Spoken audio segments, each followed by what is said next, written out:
Hey guys, Pastor Ben here with another review and reflection. Today I want to talk about a very helpful little book that I finished reading called The Enemy Within by Kris Lundgaard. The subtitle is Straight Talk About the Power and Defeat of Sin. You'll see up in the top that this is the revised edition put out by P&R just a couple years ago. This edition came out in 2023, so just last year as I'm recording this video. But this book has been out for about 25 years now. It was first published in the late 90s, written by Kris Lundgaard, who was a MTW Presbyterian missionary in Europe, and he wrote this book as a kind of modern summation, update as it were, of John Owen's work on the mortification of sin. This is actually kind of part of an unofficial series. Lundgaard has also written a book called The Devoted Mind, Seeking God's Face in a World of Distraction, and then The Glorious Christ, which I think used to be called Through the Looking Glass, it says here on the back. And all of these books are kind of doing the same thing. What they're trying to do is to take some of the great Puritan works, specifically the works of John Owen, and to try to digest those and present those to a modern audience in a way that someone could understand who doesn't necessarily have the appetite or the time or the motivation to dig into 17th century English Puritan theology. And so in this book, like I said, Lundgaard is taking one of Owen's most popular and famous works, The Mortification of Sin, and seeking to present that to a modern audience. He does that in a couple of different ways. So he does quote from Owen a lot, but he's not just sort of giving you a summation of Owen in a kind of book report way. He's more, as I said, trying to digest both the arguments that Owen is making, the text he's pointing us to, but also just the theology and approach that Owen is bringing to this question of how do we kill sin? How do we fight against sin? How do we grow in holiness? And to make that as concrete and practical as possible. And Lundgaard is trying to take all of that and bring it and package it together in a way that modern readers can understand and can appreciate. I think he does a very good job of that overall. This is very readable, but also very rich, and it has a kind of unique tone that I think I could hand this to a high schooler and they could go through it on their own and they would get a lot out of it. You can also read it, if you've read a lot of Puritan works, I've read Mortification of Sin as Owen wrote it and other kind of versions of it and things, and I could recognize it in this. So I think he does a good job of representing Owen's theology without just sounding like he's regurgitating it or copying it. What Lundgaard does then, in terms of straight talk about the power and defeat of sin, is to kind of bring us into a deeper and more biblical understanding of what sin is and how we are to combat it by tackling kind of three questions. So this book is broken up into three different parts. The chapters within those parts are very short, usually no more than 10 pages. A number of them are fewer than 10 pages long. So there are 15 chapters in this little book. I mean, let's see how many pages we're looking at here altogether. All told, it's 149 pages. So we're sitting at right under 150 pages, and there's 15 chapters there. So like I said, right around 10 pages per chapter. But he groups those chapters into three main headings or kind of movements. These are kind of three steps in understanding the power of sin and how to fight against it. So part one is just the power of sin in what it is. So he helps us to understand what sin is, how we are to understand that from a biblical and theological standpoint. Part two is the power of sin and how it works and what it does. So what he's doing there is a little bit like, to take a more modern example, what C.S. Lewis does in the Screwtape Letters. Part of the benefit and value of the Screwtape Letters, even though what you're reading is supposedly, the letters between a senior demon and a junior demon, who's tempting, you would think, well, what's the spiritual benefit of that?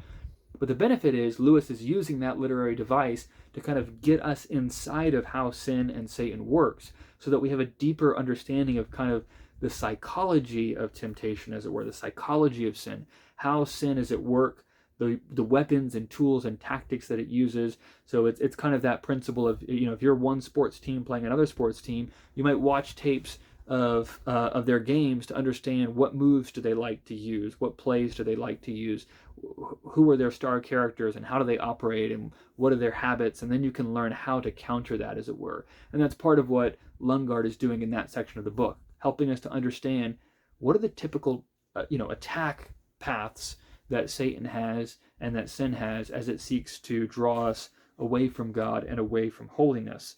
And then finally, part 3 is nailing the lid on sin's coffin, helping us to understand how we are to fight against sin. Now, I will say, if you're just looking at that description, you might think, man, he spends 100 pages on just sin's power and how it works, and just 50 pages on how we are to respond.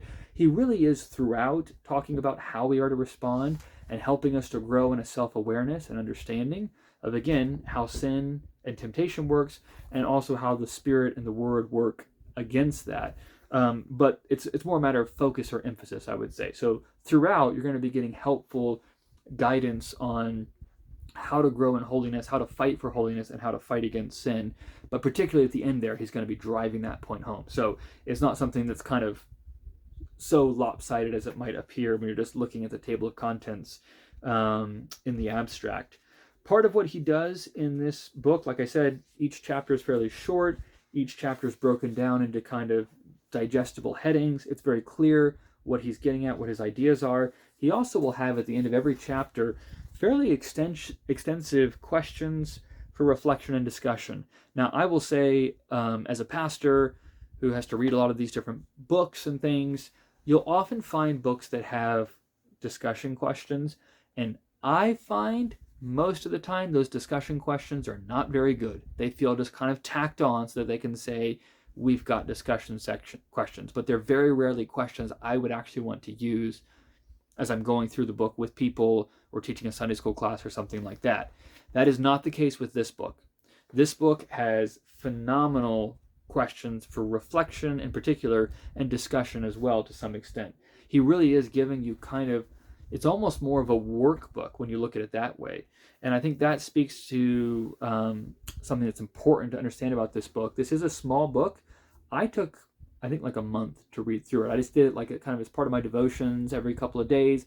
I try to read through a chapter, think about the questions, and I just took my time with it. And I think that's how you should use this. This is not a book just to kind of zip through and say, okay, I've read it, because as you come to find, our fight against sin is partly a knowledge issue. The mind is, as he talks about, kind of the guard of the heart, and yet it's not merely a mind or a knowledge issue. There's a question of heart and habits that have to be formed and conformed to the image of Jesus Christ by the Word, by the Spirit. And so for this book to really bless and benefit you, I think the way to use it is as it's written, which is to take the time to not just read the chapter, but then to go through those questions of reflection and discussion. And this is laid out very well, where you could go through this with another Christian. If you're a college student, maybe go through it with a roommate. If you are a parent, maybe go through it with your kids. If you're an elder or just a member of your church, maybe find a younger person, someone who's at kind of a stage or two of life before where you are, and say, hey, do you want to get together and we'll just go through, a chapter every week or a chapter every other week, and just take the time to work through it. And I think it would be a great, great blessing. Part of what Lundgaard is doing, as I said, is updating existing Puritan works and theology. So having read kind of the original and then reading Lundgaard's take on it, I would say that, you quickly realize that, the contribution he's making is in trying to update and communicate what someone else has already done. And some people struggle with that because they go, oh, this is all just an Owen. He's just sort of taking Owen. I think he's fairly clear about what he's doing, so I don't feel like there's plagiarism concerns. Having said that, I think if you have read Owen or are able to read Owen, that's always going to be the better choice, right? It's kind of a question of should you read the novel, or should you read, or should you watch the movie based on the novel? I think the novel is almost always going to be better. And in a similar way, I would say the original Owen work, probably for all three of these, is going to always be, feed you more than anyone trying to sort of repackage or communicate what he's doing. Having said that, not everyone is able to read Owen. There are challenges. He's not the easiest Puritan to read. and it can be very dense. So this is a good way to digest it a little bit and to have it a little more prepackaged. I think there also are some limits with that. It doesn't have the same richness and depth, I would argue, that Owen's original does, but it is a very good book, and it's communicating a lot of rich theology, a lot of practical biblical theology in a way that's very useful. So this is something that really, again, every Christian needs to be engaging with these themes regularly. How do we fight against sin? How does sin fight against us? And how are we to understand these things and combat them with the principles and power that God has supplied from his word, from the Holy Spirit? It doesn't say everything there is to say about that topic. Again, that's a huge topic. I mean, really, what we're talking about there is sanctification as a whole.